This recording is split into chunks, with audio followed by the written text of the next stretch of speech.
Energy त उसको खर्च भएन। त्यो एनर्जीलाई डिस्पर्स गर्नलाई खुब व्यायाम गराउनु पर्यो, खुब एक्सर्साइज गराउनु पर्यो। प्ले एकदम ग्राउन्डमा कुनै पनि स्कुल, मैले यहाँ दरबार स्कुल तोडेर बनाउँदाखेरि विरोध गरेको थिएँ, मैले भनेको थिएँ। त्यो दरबार स्कुलमा कहिले म पनि पढेँ हूँ, एक बच्चामा थिएँ। वो स्कुल बनाउँदाखेरि without playground there should not be school. त्यहाँ स्कुल एकदम बिच, त्यहाँ दरबार स्कुल जब भत्काइयो त्यहाँ पार्क बनाउनु पर्ने। रानी पोखरी त्यहाँ थियो, त्यहाँ पार्क बनायो भए कति राम्रो हुन्थ्यो होइन। स्कुललाई त play ground is a must. बच्चालाई त्यहाँ खेल्नलाई ठाउँ चाहिन्छ, स्पेस चाहिन्छ, रुख चाहिन्छ होइन। सहरको बिचमा एकदमै कन्जेस्टेड ठाउँमा स्कुल बनाउनु हुँदैन भने त कसले सुन्ने। यहाँ त के छ भने जे भत्क्यो त्यही होइन, त्यो जहाँ भत्क्यो त्यही बनाउनु जरुरी थिएन। त्यसलाई अरू नेचुरल प्लेसमा बनेपामा या कहीँ नेचुरल प्लेसमा गएर बनाएको भए school should not be without playground. It's a part of their life. Football खेल्नु पऱ्यो, टेनिस खेल्नु पऱ्यो, ब्याडमिन्टन खेल्नु। त्यस कारणले यदि फिजिकल वर्क हो, भोजन संयमित हो भने ब्रह्मचर्य सम्भव छ। 20 वर्षसम्म के त्योभन्दा बढी पनि सम्भव छ। बढीको हामी आकाङ्क्षा गर्दैन। 20 वर्षसम्म जबसम्म शरीर बन्छ तबसम्म उसको शरीरको ऊर्जा नष्ट नहोस्, शरीर बनाउनमा जाओस्। त्यो साइन्टिफिक पनि हो। यो जुन हजुरले कुरा गरिरहनु भएको छ, यसमा चाहिँ जुन अनहेल्दी एक्सपोजर अफ मिडिया, जस्तो हामीले पोर्न भन्यौँ या उत्तेजक फिल्म भन्यौँ, त्यसबाट चाहिँ हजुरले कसरी बचाउनु? त्यस कारण त म भनिराखेको छु कि 25 वर्ष जरुरी छैन। ब्रह्मचर्य 25 वर्ष सम्भव छैन। 20 वर्ष नभए 18 वर्षमा ल्याउँ होइन। तर 25 वर्ष त अब सम्भव छैन, किनभने यो चारैतिरबाट अट्याक छ। तर अहिले पनि म भन्छु, वातावरण यदि पवित्र भयो भने, नेचुरल सराउन्डिङ भयो भने र फुड यदि नेचुरल भयो भने, ओभर प्रोसेस फुड जुन छ, जो पनि प्याकेट फुड छ, त्यो सबै केमिकल्सबाट बन्छ र त्यसले चाहिँ अननेसेसरी खालि टेस्ट दिन्छ र एक्साइटमेन्ट दिन्छ, नरिसमेन्ट कम दिन्छ होइन। कोकाकोलाले के दिन्छ तिमीलाई, कफीले के दिन्छ होइन, एक्साइटमेन्ट दिन्छ। एनर्जी भन्दा पनि एक्साइटमेन्ट बढिदिन्छ। त food is very important for brahmacharya. Natural food तिमीलाई दियो र नेचुरल सराउन्डिङमा राख्यो भने वासनाहरू पनि संयमित हुन सक्छ। एक एजसम्म हामी वासना संयमित सप्रेस गर्ने पक्षमा त उसो सन्यासी हामी छँदैछौँ न। सप्रेसन त कुरै नगरौँ, यसलाई डिसिप्लिन गर्ने होइन। एउटा खोलालाई पनि तिमीले डिसिप्लिन गऱ्यो भने न बिजुली निस्किन्छ त्यसबाट। खोलालाई जहाँ भए त्यहीँ बग्न दियो भने त त्यसबाट त बिजुली निस्किँदैन। अनुशासित गर्नु त नराम्रो कुरा होइन नि, सप्रेस गर्नु पनि नराम्रो कुरा हो। त्यसलाई अनुशासित गर्नुपर्छ भन्ने मेरो धारणा छ। अनुशासन चाहिँ, सर्टेन अनुशासन चाहिँ चाहिन्छ होइन जीवनमा। त्यसले 20 वर्षको सम्भव भएसम्म 20 वर्षको मा एडुकेसन फिनिस भएर 20 वर्षमा मान्छे प्रोडक्टिभ बन्नुपर्छ। अहिले अननेसेसरी एडुकेसन सिस्टम लामो छ। म के भन्छु भने अब इन्सपेक्टर बन्नलाई ग्रेजुएट हुनुपर्छ, and then only you can sit examination of inspector. या सेक्सन अफसर बन्नलाई म यसको विरोधी छु। किन भन्नु पऱ्यो? जब तपाईँ अर्को एक्जाम लिइराख्नै भएको छ भने 10+2 पछि जानु दिनुहोस् न उसलाई। किन 3 वर्ष फेरि उसलाई चाहिँ युनिभर्सिटीमा घोटाउनुहुन्छ तपाईँ? तपाईँले कम्पिटिसन त लिइराख्नै भएको छ, जाँच त लिइराख्नु भएको छ। 10+2 should be the minimum qualification for graduate पोस्टहरूको लागि होइन। मेरो धारणा, चाहे पुलिसको इन्सपेक्टर होस्, चाहे सेक्सन अफसर होस्, जहाँ पनि अधिकृत कुरो पोस्टमा जो कम्पिटिसन छ त्यहाँ त तपाईँ कम्पिटिसन लिइराख्नु भएकै छ नि। त्यसले 3 वर्ष युनिभर्सिटीमा फेरि किन घोटाउनु पऱ्यो? कुनै जरुरी छैन। यङ एजमा प्रोडक्टिभ हुन्छ। त्यस कारणले मेरो धारणा के छ भने मैले यस विषयमा बहुत सोचिरहेको छु 10+2 should be the minimum education for all competition section of किन त्यो सेक्सन अफिसर हुनलाई त उसले आफै पढ्नुपर्छ नि इन्सपेक्टर हुनलाई उसले पढ्नुपर्छ आफै पढ्छ जाँच दिन त्यसै त कम्पिटिटिभ एक्जाम छ र जिनियसहरू जुन हुन्छ त्यो कहिले जिनियसहरू 10+2 पढेका केटाहरू मोर जिनियस हुन्छ एमए पास गरेका केटाहरूबाट त्यसले उसको टाइम किन बर्बाद गर्ने सो मेरो धारणा के छ भने for all examination competitive examination the best education should be 10+2 10+2 पछि मान्छेलाई सामान्य ज्ञान दिइदिनु पर्ने उसलाई कमाउने खाने ज्ञान दिइदिनु पर्यो एउटा स्किल सिकाइदिनु पर्यो त्यसपछि हि सुड गो फर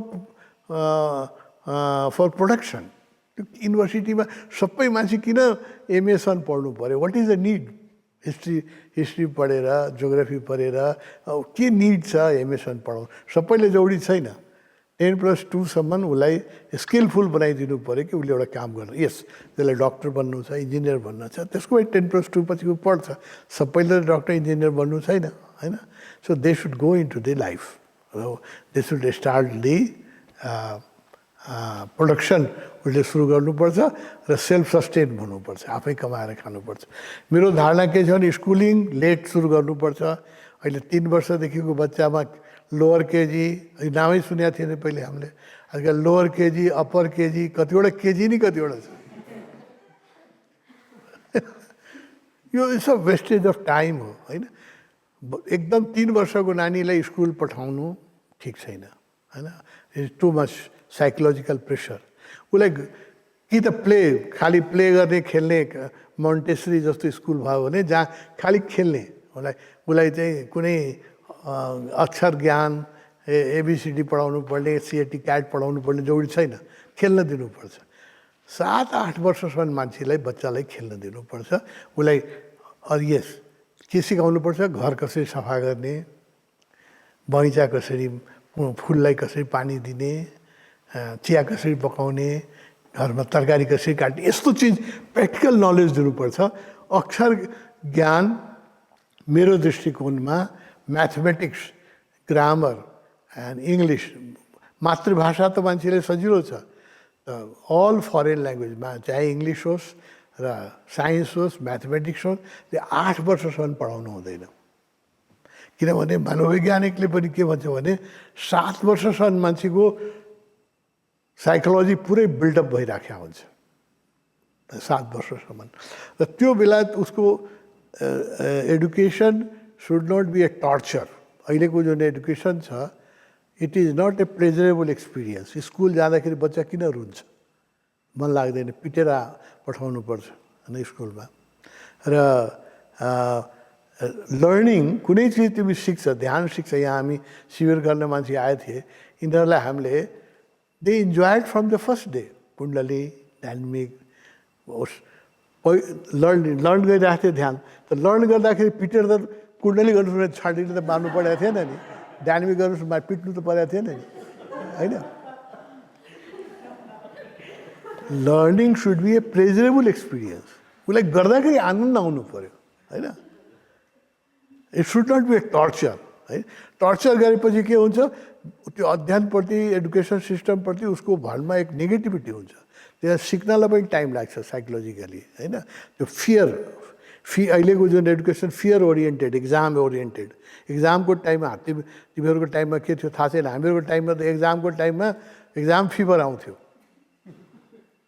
यस्तो डर लाग्थ्यो होइन एक्जाम जति जति नजिक आउनु थाल्यो त्यति कति मान्छे त बिरामी नै पढ्थे र त्यो एक्जाममा 3 घन्टामा त्यो सबै लेख्नुपर्ने वर्षभरि पढेको कुरा 3 घन्टामा लेख्नुपर्ने त्यो हाउ टर्चरस अहिले त अहिले सेमेस्टर सिस्टमहरू आयो अहिले एडुकेसनमा केही सुधार भएको छ त पनि राम्रो सुधार छैन सेमेस्टर सिस्टमको बारेमा एकजना विद्यार्थीसँग मैले सोधेँ वाट इज द डिफरेन्स अब तिमीहरूको टाइममा सेमेस्टर सिस्टम आयो हाम्रो टाइममा त थिएन के फरक छ उसले के जवाब दियो बडो राम्रो लाग्यो मलाई। उसले के भन्छ, तपाईँहरू वर्षमा एकचोटि मात्रै लज्जित हुनुहुन्थ्यो, हामीले वर्षमा 4 चोटि हुनुपर्छ।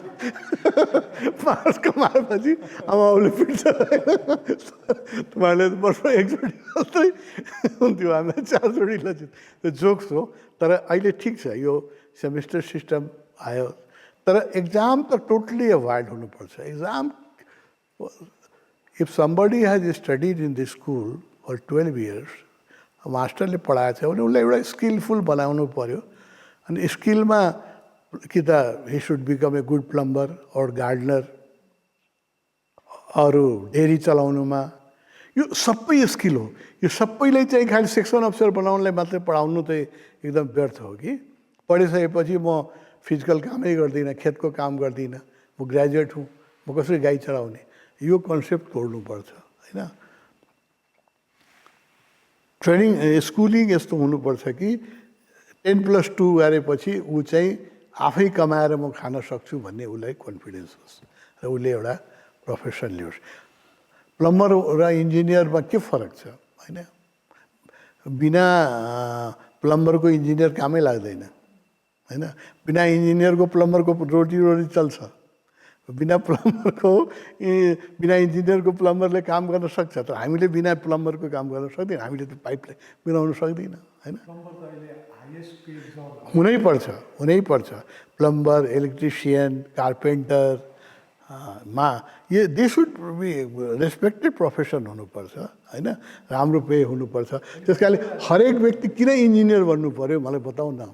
हरेक व्यक्ति किन इन्जिनियर बन्नु पऱ्यो? बाई 10+2 गरेर तिमी प्लम्बर बनेर if you can maintain your life happily and respectable पनि हुनु पऱ्यो। प्लम्बरको लाइफ पनि रेस्पेक्टेबल हुनु पऱ्यो होइन। तिमी गार्डनर बनेर राम्रो गार्डनिङ गर्न सक्छ, या एउटा पेन्टर बनेर तिमी राम्रो गर्न सक्छ, म्युजिसियन बनेर राम्रो गर्न सक्छ भने why everybody should become IT engineer या म्यानेजमेन्ट सबैले किन पढ्नु पऱ्यो? त्यो कन्सेप्ट ब्रेक हुनुपर्छ। त्यस कारणले 10+2 should be the basic education for all competitive examination and 10+2 पछि मान्छे कमाउनु सुरु गरिदिनुपर्छ। यस, जसलाई स्पेसलाइजेसन गर्नु छ, मेडिकल गर्नु छ, यो गर्नु छ, they are selected few will go in that line होइन। त्यो ठिक छ। त्यसपछि के हुन्छ भने हामीले प्रोडक्टिभ भ्यालु पाउँछौँ मान्छेको। अहिले एउटा मान्छेलाई युनिभर्सिटीमा निस्किनलाई 1/3 अफ लाइफ त युनिभर्सिटीले खाइदिन्छ। पहिला त हाफ, पहिला त हाम्रो लङ्गभिटी जुन थियो त्यो चाहिँ 50 वर्ष थियो, अहिले त अलिकति बढाएको छ। 50 वर्षको 60 वर्षको लङ्गभिटीमा 25 वर्ष त युनिभर्सिटीले खाइदिन्थ्यो भने हाफ अफ लाइफ त खाइदियो, बेस्ट पोर्सन अफ लाइफ। त्यसपछि युनिभर्सिटीको होस्टेलमा पढेका मान्छेहरू, हामी पनि जिन्दगीभरि होस्टेलमा बसेका छौँ, मेसको खाना खाएर होस्टेलको परिवेशमा बसेर हो। युनिभर्सिटीबाट निस्किँदा एसिडिटी, ग्यास्ट्रिक, चस्मा, अरू नभए चस्मा, इन्जिनियरिङ मेडिकल पढ्नेहरूको त चस्मा लागिहाल्छ होइन। सो उसको बडी चाहिँ रुग्न भइसक्यो अहिले नि, प्रोडक्टिभ त उसको घट्छ नि। त्यस कारणले 20 वर्षमा मान्छेले प्रोडक्सनमा आउनुपर्छ। हामीले स्मार्ट सिटीको कुरा गर्छौँ, म स्मार्ट एडुकेसन सिस्टमको कुरा गरिरहेका छौँ। 10+2 should be the basic education for all competitive examination. त्यसपछि स्पेसलाइजेसन गर्ने, जसलाई प्रोफेसर बन्नु छ, डक्टर बन्नु छ, इन्जिनियर बन्नु छ होइन, सिए बन्नु छ, त्यस स्पेसलाइजेसन सर्भिस पढ्नु मात्रै परोस्, अरू मान्छे चाहिँ कमाउनु सुरु गरिदिनुपर्छ। र स्पेसलाइजेसन जो पढ्न जान्छ उनीहरूलाई डोनेसन दिन नपरोस्। अहिले एउटा मेडिकल कलेजमा एडुकेसन दिनलाई 60 लाख 70 लाख रुपियाँ गार्जियनले दिनुपर्छ होइन। यो कत्रो ठुलो चाहिँ टर्चर हो गार्जियनमाथि। सो नै मेरो धारणा के छ भने 10+2 सम्म एडुकेसन त कम्पलसरी नै हुनुपर्छ, त्यो गभर्मेन्टले स्पोन्सर गर्नुपर्छ। र त्यसपछि जो मान्छे ट्यालेन्टेड छन्, जो मान्छे चाहिँ अहिले कम्पिटेटिभ एक्जामिनेसनमा जो पास गर्न सक्छन्, they should go for engineering and medical. Private medical college, engineering college हुनु हुँदैन होइन।